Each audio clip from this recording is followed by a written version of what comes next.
Epekto nga ba ito ng radiation mula sa pinangangambahang nuclear meltdown sa Japan? Narito ang may tamang balita. Hatid sa atin ni Boy Atat. Sa kabila ng kabi-kabilang batikos ng mga non-believers sa Pinoy X-Men, dumami pa ang na-discover na mutants sa iba't ibang panig ng Pilipinas. Binaligan namin si Professor Saber ng Philippine High School for the Mutants o PHSM at inabutan namin ang mahabang pila ng mga di umano'y mutants. Parang American Idol auditions lang, oh. Nandito tayo uli ngayon sa medyo hindi na secret location ng PHSM kung saan ipapakilala ni Professor Saber ang batch 2 ng kanyang Mutant X-Men. Mutants, ready! Sino ka at anong powers mo? Ako, si Booger Boy. Ang powers ko ay Nose Bomb. Pipitikin mo lang ng ganyan. Sabog! Sasabog ito. Ikaw, sino ka at anong powers mo? Ako naman si Kuto Girl. Alam mo, kaya ko utusan ng aking mga kuto. Ito. Ayan. Para lumipat ka. Oh, kita mo na? Kita mo ba? Sabi ko sa akin. Ikaw, sino ka at anong powers mo? Ako si Waktu. Makapit ang dalagit ang plema ko na parang sapot.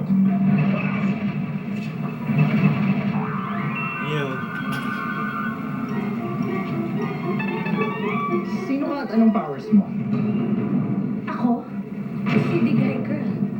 Ang powers ko ay ang aking dighay. Malakas, mabaho, at amoy imbornal. Kita mo na? Ikaw, sino ka? Akes, the Ice Girl. Ang ite, ang powers ni Watashay. Ites.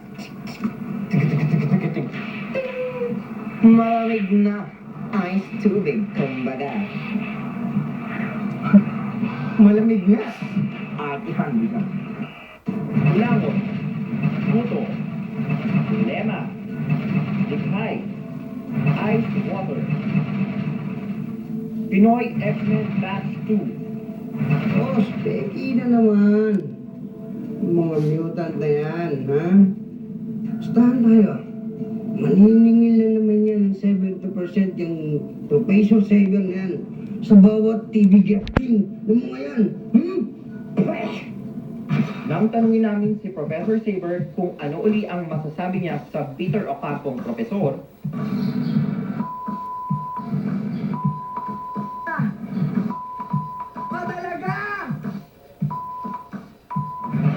at iyan ang latest update tungkol sa bagong batch ng Mutant X-Men. Mula dito sa PHSM, ako, si Boy Atat. May tama. Sunod.